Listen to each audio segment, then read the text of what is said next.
MPI پگا هفته قبلی توی کانال آنباکس شد و دادیمش آزمایشگاه و جدول درشت مغذیاشو با چیزی که روی خودش زده شده بود مقایسه کردیم.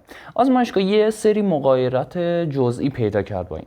اما یه چیز مهمی که مونده بود این بود که ببینیم پروفایل اسید آمینه این محصول به چه صورته. به خاطر درخواستای زیادی که شد، پروفایل اسید آمینه این محصول امروز آماده است و نتایج این آزمایش امروز باهاتون به اشتراک گذاشته میشه. برای افرادی که نمیدونن اینجا چه خبره، این محصول پروتئین تقلیص شده شیر با خلوص بالاتر نسبت به یکی دیگه از محصولاتش به اسم MPC. اتفاقی که اینجا افتاده اینه که شیر رو تقلیص کردن و به روش افشانه اون رو به شکل پودر در آوردن. یه سری اشکال راجع به تفکرات بعضی از بچهای توی این کانال وجود داره که الان دوست دارم بهشون اشاره بکنم. یک، توی ویدیوهای قبلی خیلی از بچه‌ها فکر می‌کردن که این محصول کازئینه فقط. ببین، شیر دارای دو جور پروتئین وی و پروتئین کازئین. در واقع حدوداً 80% پروتئینی که داخل شیر هست رو کازئین و 20%ش رو وی تشکیل میده. پس نمیشه گفت این ویه، ولی نمیشه هم گفت کازئینه. صرفاً درصد بیشتری ازش رو کازئین تشکیل میده. توی ویدیوهای قبلی ما این محصول رو با وی مقایسه کرده بودیم و بعضی از افراد مثل اینکه واسهشون ناخوشایند بود نتایجش و اینجوری بودن که چرا داری با وی مقایسه میکنی. دلیلش هم خیلی واضحه. خیلی از شمایی که دارین این ویدیو رو میبینین احتمالاً دنبال یه مکمل پروتئینی میگردین. شما میخواین با هزینه کم و معقول یه پروتئین خوب و با کیفیت به دست بیارین تا به عضله سازیتون کمک بکنه. حالا قضیه عضله سازی و میزان عضله سازی شما رو این تست اسید آمینه مشخص میکنه که بهش میرسیم. منتها میخوام اینو بدونین که خیلی از افرادی که این ویدیو رو میبینن دنبال یه جایگزین برای پروتئین وی میگردن. خیلی‌ها دوست دارن به جای وی که ممکنه هزاران ریسک روش باشه، خب خیلیاتون ویتون رو از منابع نامعتبری میخرین، یعنی از مکمل فروش‌ها و مربی باشگاه، و خب این همیشه یه درصدی از ریسک رو برای شما باقی میذاره. اما این یه محصول ایرانیه که بسیار ارزان قیمته و میزان پروتئین بسیار بالایی رو هم داره. پس اگر که جدول اسید آمینه این محصول به ما تایید اینو بده که پروفایل اسید آمینه خوبی داره، میتونه یه جایگزین فوق‌العاده باشه. اگر که اینو داریم با وی مقایسه میکنیم، صرفاً میخوایم ببینیم حلالیتش توی چیزی مثل آب به چه صورته تا یه نتیجه گیری نامطمئن داشته باشیم در رابطه با سرعت جذبش.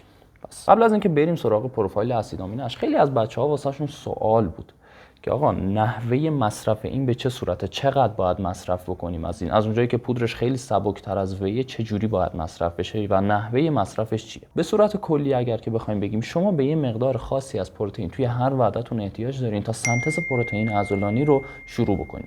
حالا این مقدار خیلی خیلی مربوط میشه به کیفیت اون پروتئین. حالا فرض میگیریم که کیفیت رو به ما اوکی داده این اسید آمینه و به عنوان یه پروتئین جانوری میتونه منبع قابل اتکایی باشه. اگر که این مورد رو در نظر بگیریم، توی هر 100 گرم از این محصول 85 گرم پروتئین وجود داره. ما برای فعال کردن سنتز پروتئین عضلانیمون حدوداً بین 30 تا 40 گرم پروتئین توی هر وعدهمون احتیاج داریم. نه اینکه مقادیر پایین‌ترین کارو نکنن ولی مقالات ثابت کردن که این بهترین رنج ممکن برای سنتز عضلانی شماست و احتمالاً بهترین تاثیر رو برای شما میذاره. از یه طرف گفتم بیشتر از 40 گرم، حدوداً بیشتر از 40 گرم، حالا عدد دقیقش خاطرم نیست، ولی خب بیشتر از 40 گرم تاثیر چندانی روی افزایش این سنتز پروتئین عضلانی نداره و از طرف دیگه کمتر از 30 گرم هم احتمالاً اینو همینجوری کمرنگ و کمرنگ‌تر بکنه. پس شما رنج پروتئین دریافتید، حالا از این میخواد باشه یا هر چیز دیگه ای، رو باید توی 30 تا 40 گرم نگه داری. این حالا به چه صورت هست، به چه شکلی ما باید این پروتئین رو دریافت کنیم؟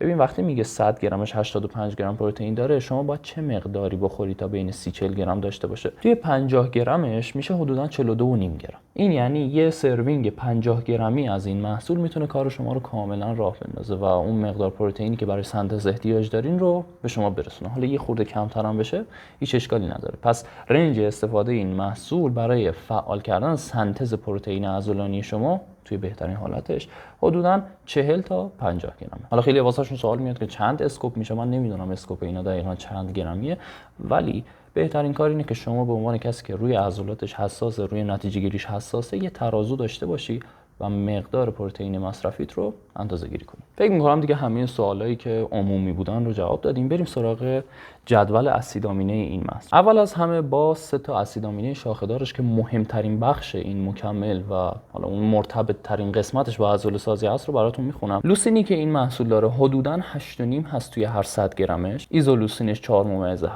و والینی هم که داره 5.3 توی هر 100 گرمش هست. اسید آمینه های دیگه مثل تریپتوفانش 1.1، آلنین 3.12، آرژینین 3.70، گلوتامینیک اسید 17.34، فنیل آلنین 4.32، تایروزین 5.12 و اسید آمینه های دیگه هم داره که زیاد به درد شما نمیخوره دونستنشون و چندان اهمیت خاصی هم توی این داستان نداره. پس تا اینجا فهمیدیم که این محصول یه مقدار قابل اتکایی از اسید آمینه های شاخه‌دار که برای فعال کردن سنتز پروتئین عضلانی لازم هستن رو داره.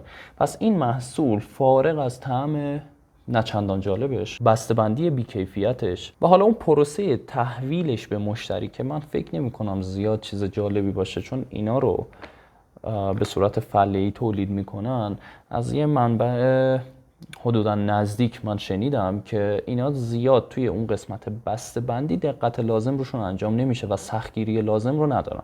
یعنی شما نمیتونی انتظار داشته باشی که توی شرایط آزمایشگاهی و کاملا استریلیزه اینا داخل این پلاستیک ها قرار گرفته باشن. فارغ از تمام این موارد میتونه محصول بسیار مناسبی باشه برای فعال کردن سنتز پروتئین عضلانی شما. به نظر من اگر که میخواین این محصول رو تهیه بکنین، بهتره که از فروشنده های این محصول رو تهیه بکنین که حالا یا تجربه کار باشون رو دارین یا نحوه پر کردن اینا رو از نزدیک دیدین، یه جوری باشه که به هر حال سلامتیتون از اون طرف قضیه در خطر نیفته، چون شما به هر حال دارین یه محصولی رو مستقیما وارد معده‌تون میکنین. این قبل از خورده شدن نه در واقع جوشونده میشه نه حرارت میبینه. قبل از خورده شدن میگم، و قبل از خورده شدن این اتفاقا واسش نمیفته و مستقیم وارد دستگاه گوارش شما میشه. پس بهتره یه خورده سختگیرانه تر روی این قسمت بسته‌بندی اینا تمرکز داشته باشین. یکی دیگه از چیزایی که بچه‌ها خیلی دوست داشتن ببینن بررسی این محصول با MPC و کازئین‌های خارجی بود، مثل کازئین رولوان. این ویدیو در حال ساخت هستن و به زودی باهاتون به اشتراک گذاشته میشن. اگر که دوست دارین مقایسه بین محصولات مختلف مثل این و حالا کازئین‌های خارجی یا MPC رو ببینین، اسم 2 تا محصول مورد نظرتون رو برامون کامنت بکنین تا بتونیم چه از لحاظ پروفایل اسید آمینه و چه از لحاظ موارد دیگه مثل بسته‌بندیشون اونا رو با هم مقایسه بکنیم تا شما انتخاب بهتری رو داشته باشین. اگه که دوست داریم ویدیوهای بیشتری توی این زمینه ببینین، ویدیو رو لایک بکنین، برای دوستاتون بفرستین و کانال رو سابسکرایب کنین و نوتیفیکیشن کانال رو فعال بکنین. ممنونم که تا اینجای ویدیو همراهمون بودین. اگر که سوالی دارین حتما توی بخش کامنت ها بپرسین ازمون. مراقب خودتون باشین. خدا نگهدار.